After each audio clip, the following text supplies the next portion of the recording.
Good evening and welcome to the Ordinance Committee meeting today. You can come in. Come in. Today is Tuesday, February 25th, 2025. Once Ms. Halloran gets back to her seat, I'll ask her to call the roll. Ms. Halloran? Clerk Halloran? Madam Clerk Halloran? Please call the roll. Councilor Selena Reyes, Sentido, yes. Councilor Gregory del Rosario, Present. Councilor Fidelina Yes. Santiago, Present. and Chairman Mark LaPlante. Present. Pursuant to Chapter 20 of the Acts of 2022, this meeting of the Ordinance Committee is being conducted both in person and via remote participation. A reminder that persons who would like to listen to review this meeting while in progress may either attend in person at the location above or use any of the following access locations, which include the Facebook Lawrence City Council page and the YouTube Lawrence City Council page. I'll ask you all to please rise for the Pledge of Allegiance. I pledge allegiance to the flag of the United States of America and to the republic for which it stands, one nation under God, indivisible, with liberty and justice for all.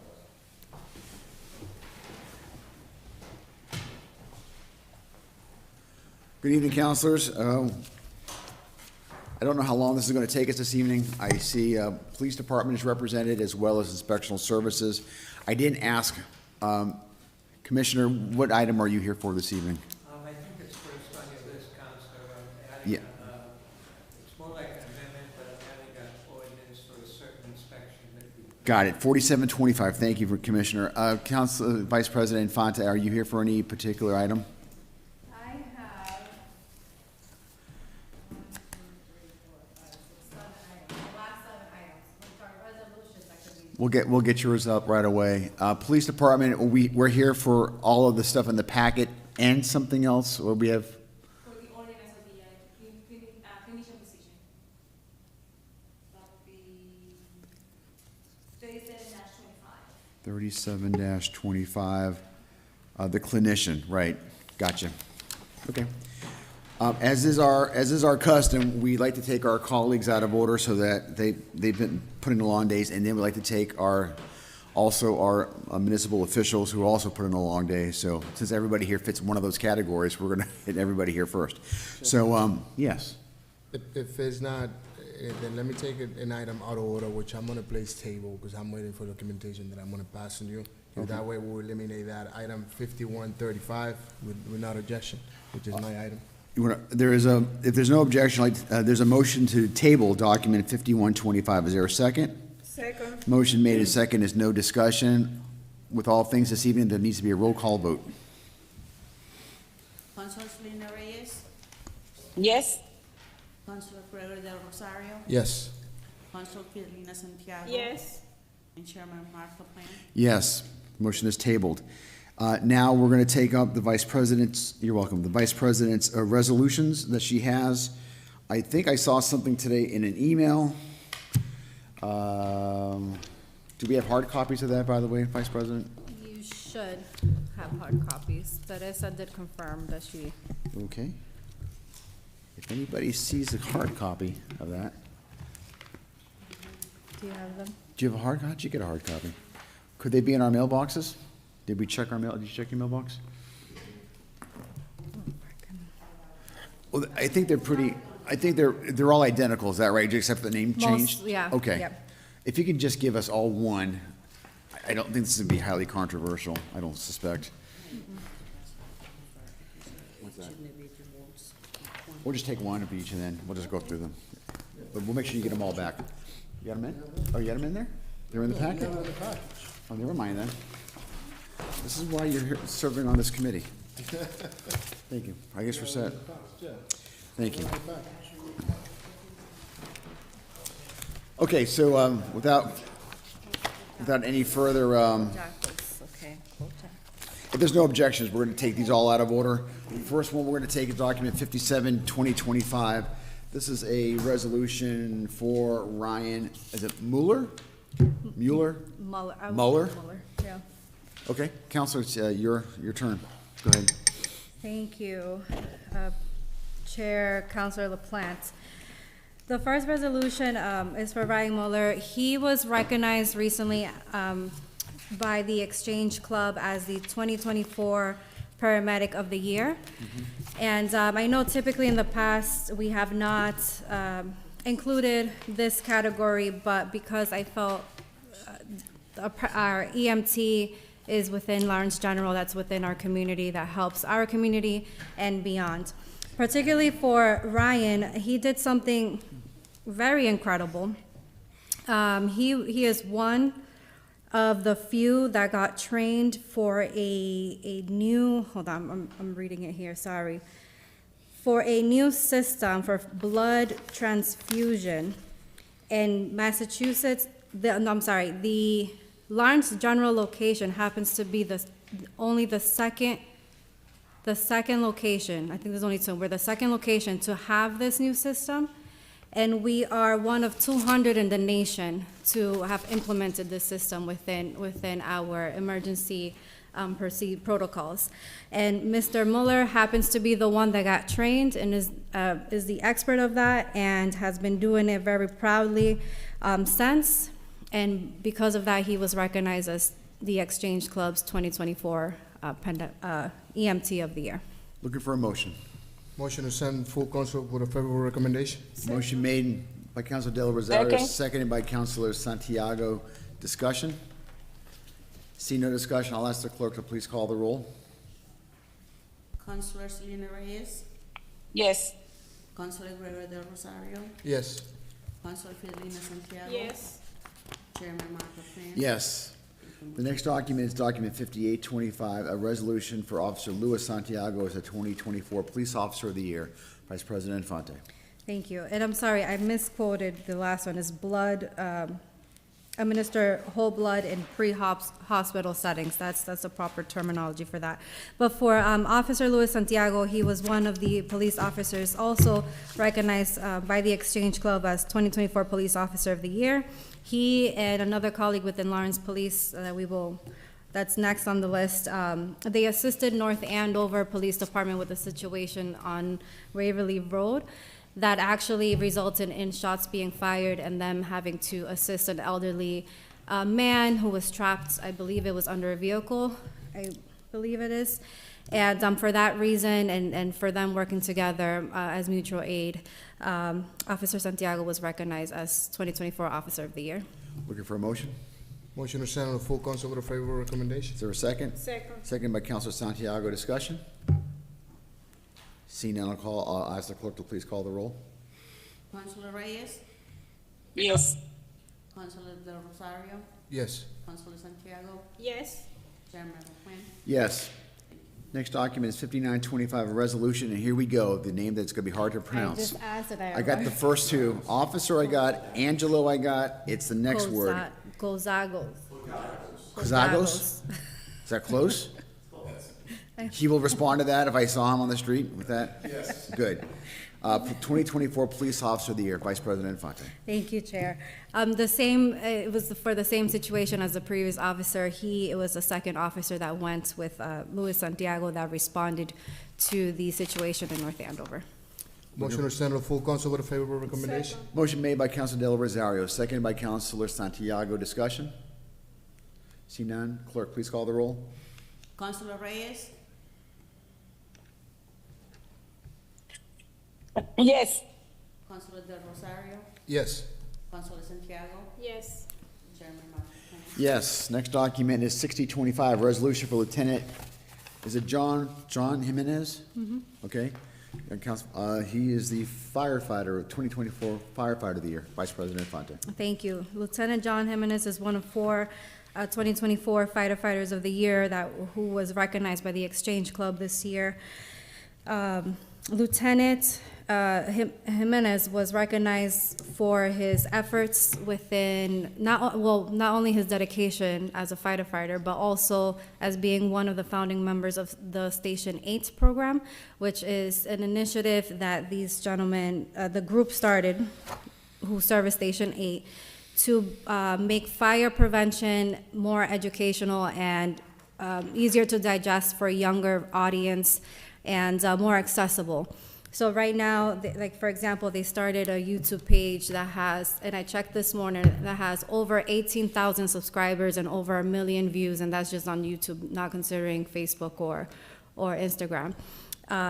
And because of that, he was named 2024 Firefighter of the Year.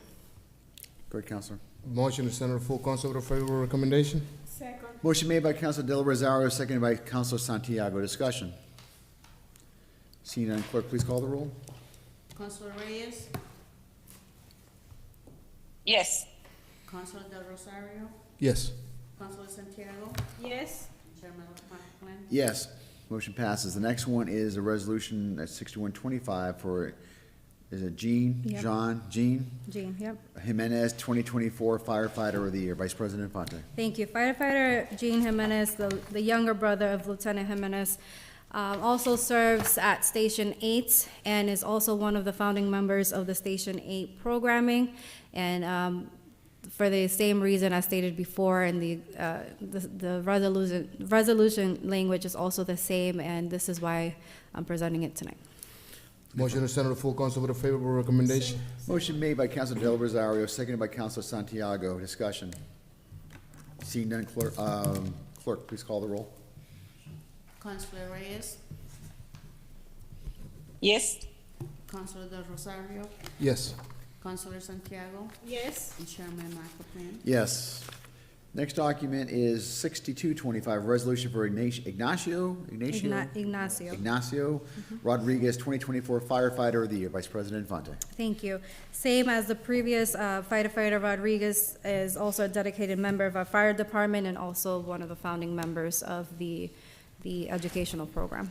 Motion to send to the full council with a favorable recommendation? Second. Motion made by Counselor Del Rosario, seconded by Counselor Santiago. Discussion. See no discussion, clerk, please call the roll. Consuelo Reyes, Yes. Consuelo Del Rosario, Yes. Consuelo Santiago, Yes. and Chairman Martin. Yes. The last one is 6325, resolution for Felix Frias, 2024 Firefighter of the Year. Vice President Infante. Thank you. And the same explanation for Felix Frias. He's the fourth member of Station 8. Motion to send to the full council with a favorable recommendation? Second. Motion made by Counselor Del Rosario, seconded by I'm going to call you Vice President Santiago, but I'm not. So, Counselor Santiago. Discussion. I just want to say one quick thing I want to save to the very end. Thank you very much, Vice President Infante, for taking the time to recognize the first responders that received these awards at the Exchange Club. I think it's important that we acknowledge them here before the City Council in a more public way. And so I want to thank each, we will say more at the full council, but I just want to recognize them for all that they have done and for you for your good work and bringing this to our attention. So thank you very much. Thank you. Seeing no further discussion, clerk, please call the roll. Consuelo Reyes, Yes. Consuelo Del Rosario, Yes. Consuelo Santiago, Yes. and Chairman Martin. Yes, motion carries. Thank you so much, counselors. Are you all set, Vice President? Sweet. All right. We are going to go in order, so there's no fighting. Because I have my money on Mr. Blanchett. There is a fight, by the way. 4725 is proposed ordinance for inspections and related fees. Building Commissioner Blanchett, welcome. Good evening, councilors. Peter Blanchett, 45 Greenfield Street. I'm here in my capacity as building commissioner for the city of Lawrence. Councilors, what I have here is it's basically a little bit of a housekeeping issue. For many years, the city conducts, we call them 110 inspections because it's named after the chapter in the Mass Building Code, Chapter 110. It's a requirement for a certain amount of, certain types of inspections to be done on either a yearly basis, a bi-yearly basis, or a 5-year basis. However, what we have been doing in the city for many, many years since I've been here is we use this 110 inspection for all commercial spaces. We don't want to stop doing that. We want to continue.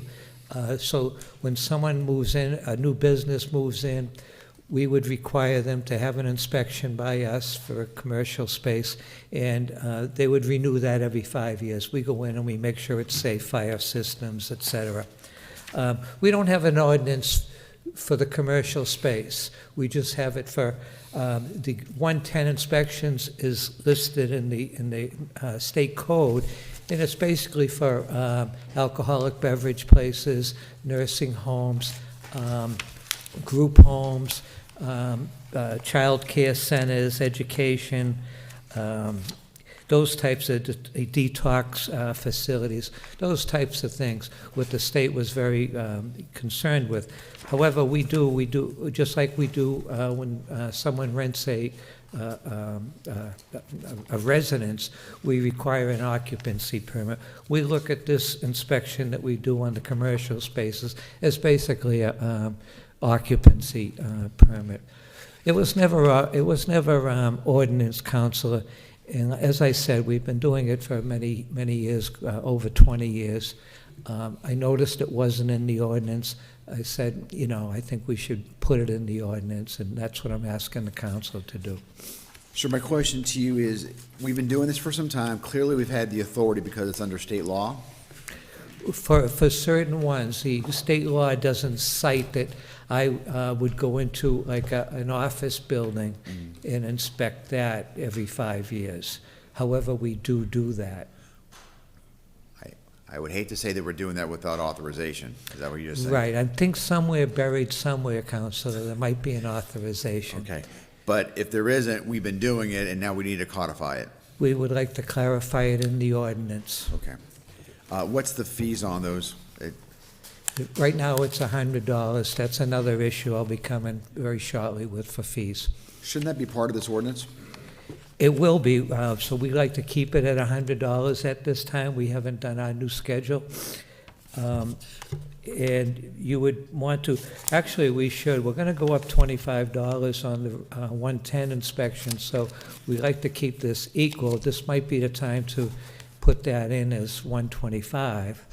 If we're looking, so my recommendation is this. We're looking to create an ordinance. In any ordinance that we have, we talk about what the ordinance, the purpose is. We talk about what it is that, how we're going to enforce the ordinance. And part of the enforcement mechanism, of course, is a fine. And so that would be part of the ordinance. So I think to make this complete, you would want to have a fine associated with this ordinance. I don't know. So is that something you're willing to do now? Do you want us to table that and so you can get that other information? Where are you on this? Well, thank you. Thank you, Chair. I would, yeah, I think this would be the time to do that. Why waste going back and forth? Also with the paperwork for the city clerk. I just, I didn't think of that. So why don't we do this? This can wait 2 weeks, I'm thinking.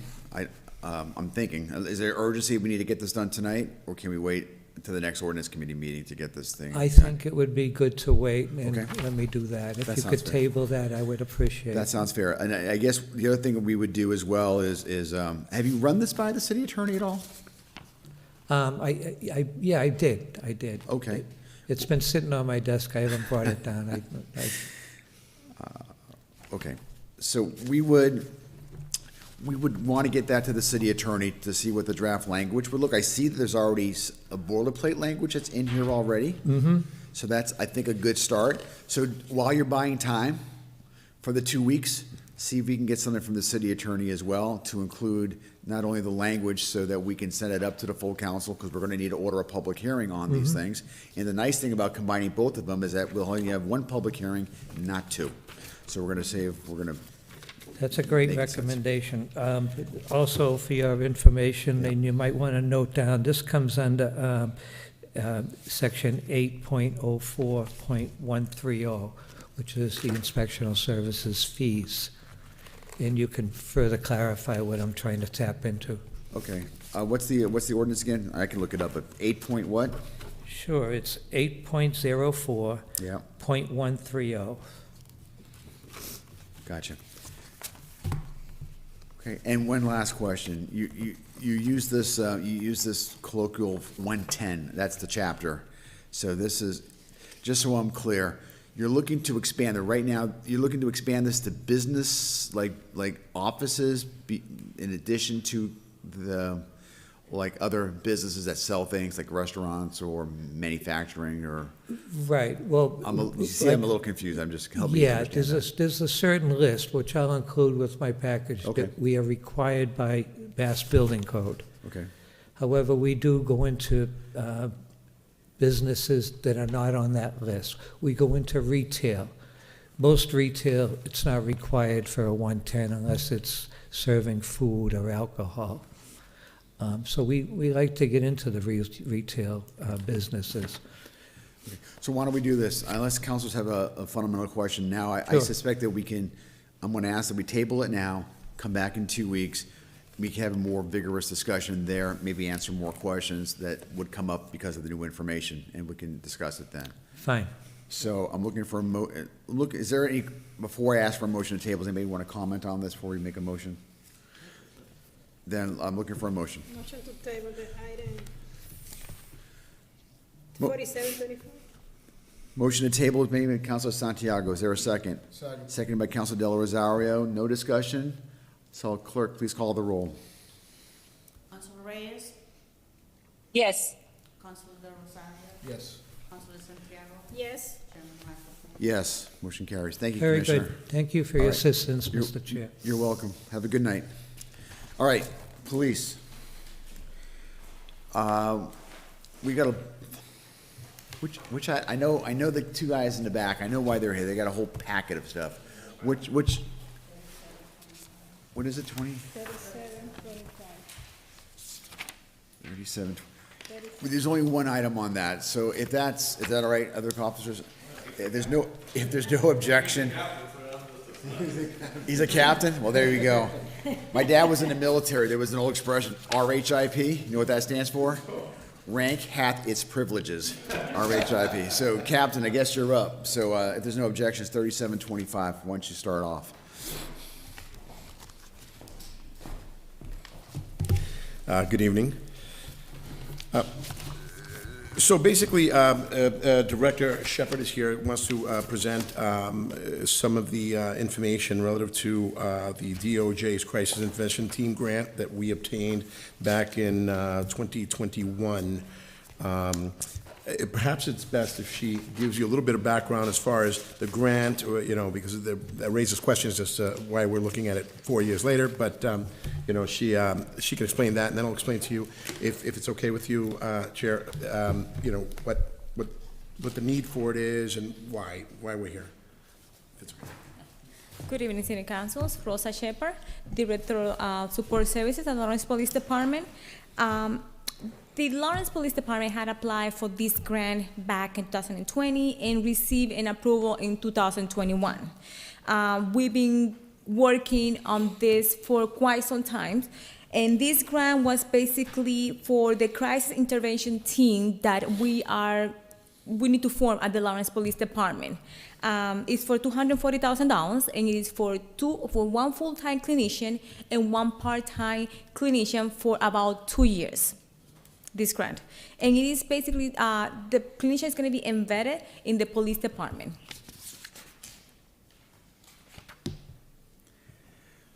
I was here when this was first discussed. I think Chief Ask was here talking about why this was so important.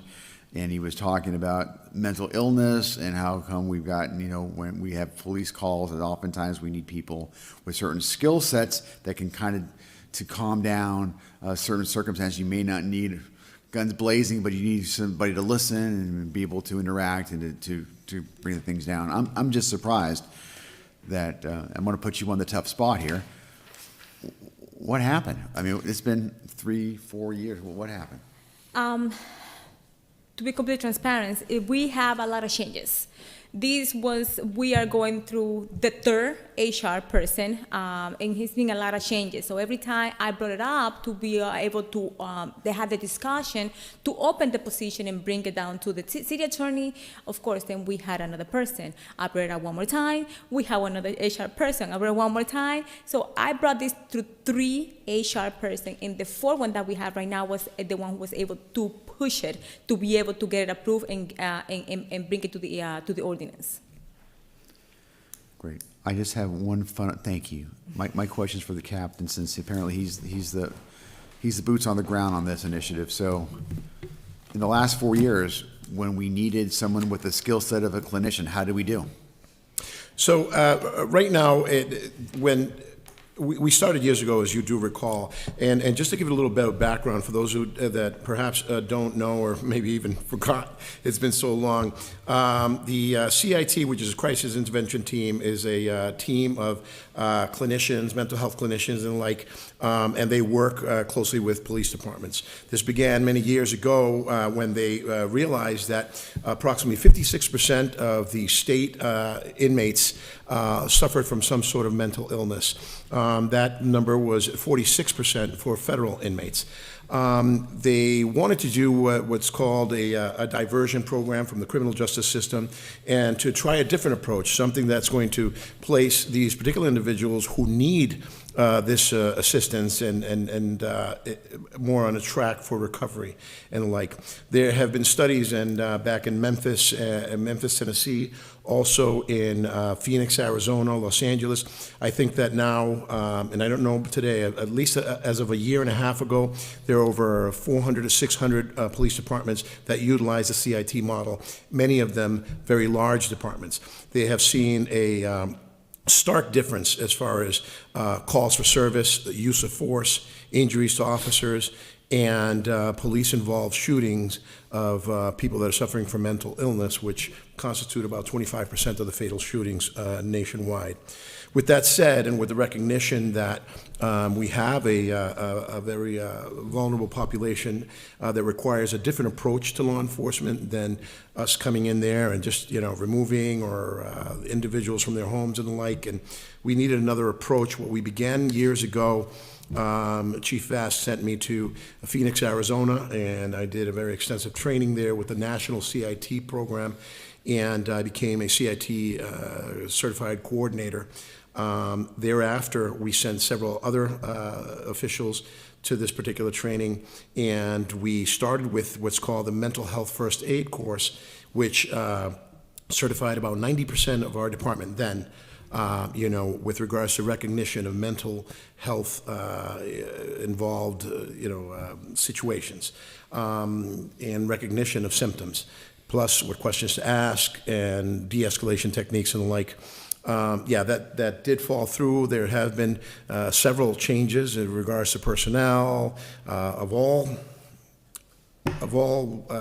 organizations, but at the end of the day, we tried to implement that in Lawrence Police Department. What has happened so far is basically our officers will have to take these calls for service that are related to mental health crises. And unfortunately, we do what we can with them. We are kind of stuck back to the only options that are available to us, which is to, make an arrest when necessary, as far as to, resolve the situation at then. But there's no follow-up. And what we see is this rotating cycle of we have several calls for service for the same homes at times, the same individuals. Some of these individuals just are not getting the right medication and or are not getting the right direction and attention from their mental health clinicians, doctors, and the like.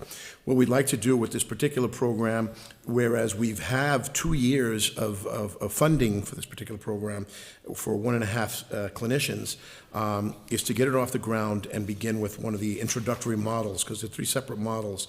Eventually, what we'd like to do is move away to that into what they call the CAHOOTS model, where there's no police officer intervention with regards to these particular calls, and it is going to be responses from criminal health, from professionals and clinical workers and the like.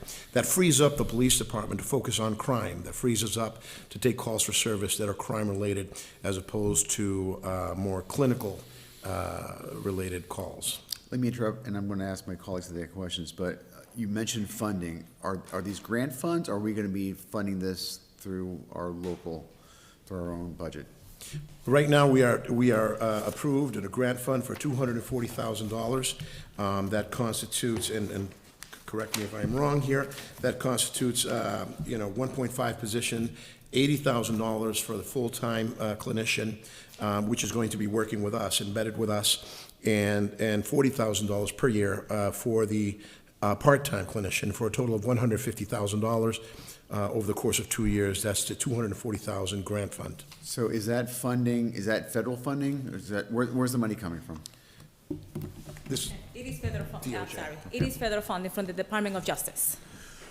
All right, this is my time to say the Department of Justice. So I happen, we all read the newspapers, we all know what's going on around the world and around our country with a change of administration. So I was reading the other day from the Attorney General Bondi, who is the new Department of Justice chief, and she mentioned that for those cities who are either trust sanctuary cities, that the Burns money, for example, will not be given to those communities. We are a trust city, a trust act city. And so I would suspect that the Burns money and perhaps any other DOJ monies are potentially in jeopardy now. My concern, it's time for us to at least talk about this, because I don't know where this is going. So it's one thing to say it from her perch, another thing for it to act, but there's a lot of stuff going on, right? We can all admit to that. So the question is, if we start on this, will we have will we be able to, if the money from the feds is withdrawn, are we going to be able to sustain this cost beyond the grant? We will have further discussion with the administrative and financial for the city of Lawrence, and the chief of the police department, of course, with the mayor, to be able to sustain this program, even if we utilize all the funds. So, and that's going to be a budget question, and there's competing dollars, right? I mean, the police department, somebody wants this program versus that program, so there's competition. And I'm not the smartest guy in the world, but I can look into the tea leaves here and look, and I know that there's going to be there's potential some shortages for the Commonwealth on monies, and that's going to be happening soon, and we need to keep our eyes open. What are we doing as a city to prepare should that happen? And that's not a crazy possibility. We're going to be okay this fiscal year, but it's a next fiscal year that we should start to be a little concerned about. Are we going to be able to afford the things if we're reliant on federal funds?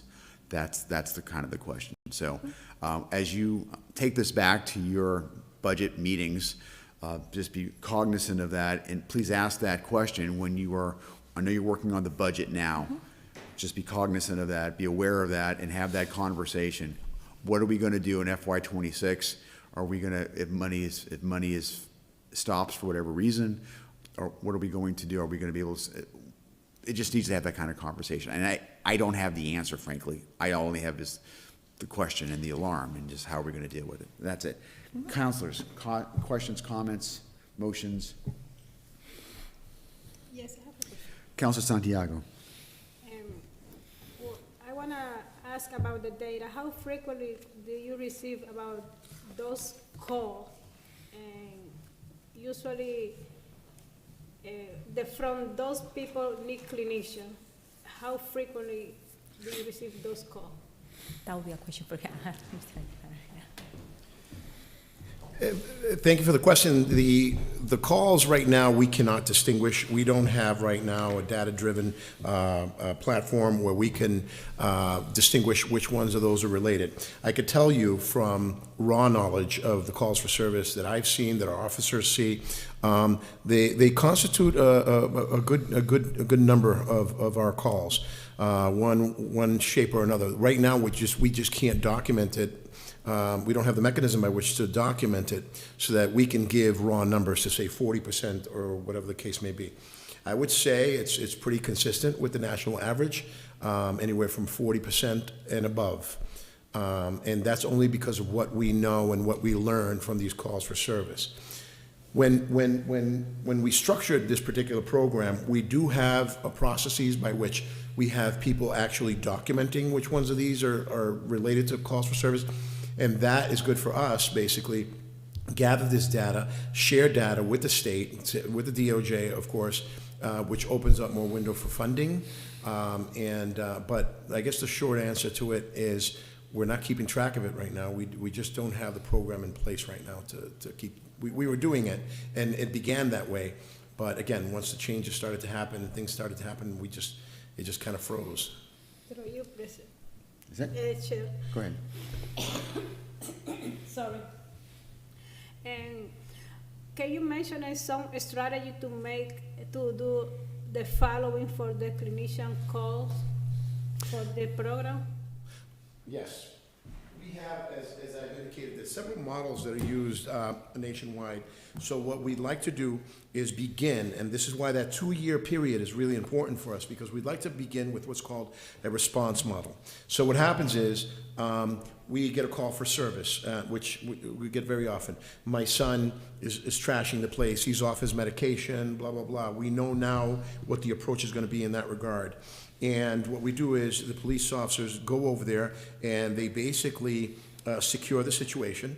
And after that, we'll have a licensed independent clinical social worker, which is what we're looking to hire off of this grant money, respond to the scene if necessary, and or conduct follow-up after the scene has been calmed down. And that's the introduction. That's how we start to get the information. That's how we start to work out the kinks in the program and start to really tailor it to what our community needs. Just to broken the circle. Yes, yes, yes. And to get a good understanding, a lay of the land, and get an understanding of what it is that we need. And from there, you know, the model develops into an embedded model where we can have CIT certified officers and clinicians kind of working together as a team where they're just dedicated toward that. So whenever there's a mental health call, like the one I just gave you an example, my son is trashing it, he's off his medication, or he suffers from X, Y, or Z, then they respond, you know, together. And then eventually what we'd like to do is, and I didn't invent this acronym, by the way, guys, the CAHOOTS model. And that is just, and that's just a separate and distinct set of clinicians and professionals, and they handle all the calls, up to and including what they wanted to do before, which was an 811 line, where as opposed to calling the police when something like that is happening, they would call 811, and that would immediately be sent out to one of the Kahoot model teams, local or regional, whatever the case may be. But yeah. Another question that I have is about, this is the immigrant city, and this money is for all residents or certain residents? This is for all our residents. This is for our community, what we need here for our residents here. We can certainly work, you know, with other agencies, like Methuen has their own version of it, and we have worked together in some aspects, or we did then, and I anticipate and I want to build more of that sort of coalition with other communities. But with respect to our technicians, it is our community. I'm always focused on us first, and then what we can do for others, we will. But first, this is for us, all of us. Thank you. You're welcome. Good. If there's no further questions, if there's going to be a motion to send it up, it'd be to order a public hearing. So I'm looking for a motion. Motion to send the item 37. 3724, 3725 to send it for public participation. To order a public hearing? Order a public hearing. Motion's been made. Is there a second? Second. Seconded by Councilor Del Rosario. Discussion. See no discussion on the motion to send to the full council with favor, for order of public hearing. I'll ask the clerk to please call the roll. It's a motion with a favorable recommendation to order a public hearing. Is that right? Yeah. Yes. Okay. Thank you. Councilor Reyes? Yes. Councilor Del Rosario? Yes. Councilor Santiago? Yes. And Chairman Martin? Yes. Motion carries. Thank you, Captain. Thank you Appreciate very it. much. Have a great night. Good night. Hold on, that was, what number was that, 34? 3725. 3720. There it is. What a public hearing. All right. At this point, the rest of the show's with the police department, the other part of the police department. Sergeant, we have a packet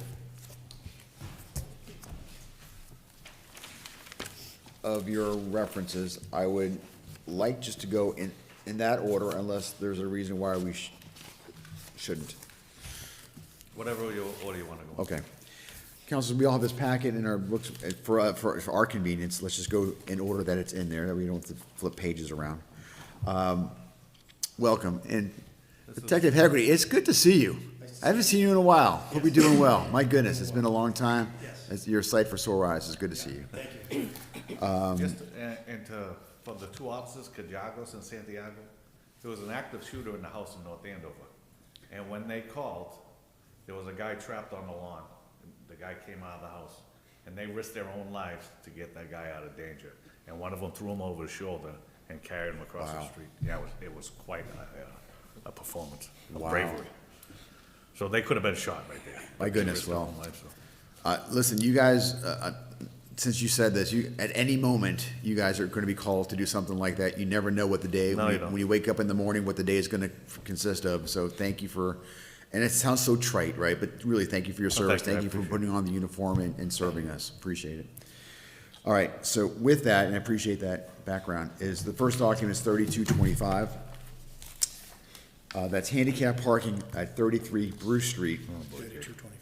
3225, and that one is, Yeah.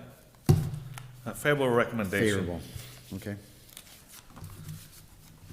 Looking for a motion. Motion to send to the full council with favorable recommendation to order a public hearing. Motion made by Council Del Rosario, seconded by Council Santiago. Discussion. Seeing no discussion, I'll ask the clerk to call the roll. Thank you. Councilor Reyes? Yes. Councilor De Rosario? Yes. Councilor Santiago? Yes. Councilor Mark LaPlante? Yes, motion carries. Next document is the next one, 3325, handicap parking, 19 Exchange Street. A favorable recommendation. Order a public hearing, okay? Looking for a Motion to motion. send to the full council with favorable recommendation to order a public hearing. Second. Motion made by Council Del Rosario, seconded by Council Santiago. Discussion. See none, I'll ask the, I keep saying that. I'll ask the clerk to please call the roll. Councilor Reyes? Yes. Councilor De Rosario? Yes. Councilor Santiago? Yes. Chairman Mark LaPlante? Yes. Next document is 1725. This is handicap parking at 327 Prospect Street. A favorable recommendation again. Looking for a motion. Motion to send to the full council with favorable recommendation to order a public hearing. Second. Motion made by Council Del Rosario, seconded by Council Santiago. Discussion. Seeing none, clerk, please call the roll. Councilor Reyes? Yes.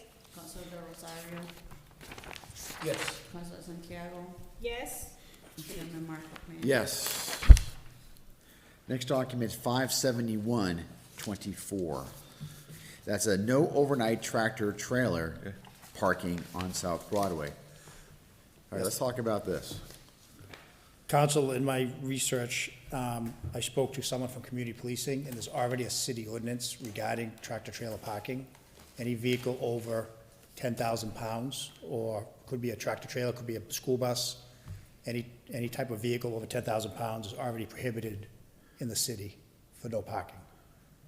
So there already is one in place. So the recommendation here would be to withdraw this because we already have an ordinance. This is redundant. Yes, I would assume so. If that's what they were talking about. They didn't specify a vehicle, they said tractor-trailer parking, but any vehicle over 10,000 pounds. Look, and that was put on by the Vice President Infante. If she was here, we could ask her, but let's just look at our packet and see if there's any more information on that.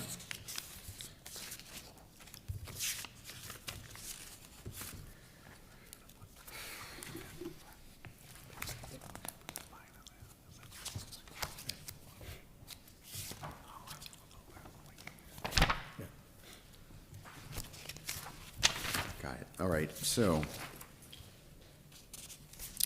there is no background information from Councilor Infante on this, so there's no resolution or anything, so all I have is a memo. Okay. So, you got something? No, I'm just, usually when they notify them, make a decision. Yeah, so I think what I'm hearing is that, I'm just gonna reiterate what I'm hearing from the full council, which is that I don't think councils have an issue. If there's an issue they put on, it's been favorably recommended. What they do, if you could imagine this, have an issue with, is if you come with a unfavorable, or in this particular case, this is probably less confrontational because there's already an ordinance on it, so they're looking to have a conversation with the police department. I recommended that the phone works two ways. Yeah. Give the police officer a call, see if there's an opportunity to call any one of you guys up and and just say, I want to talk to you about this thing that you're looking at. Have you considered this or whatever, and have the conversation. So, we're gonna send this up. Fantastic.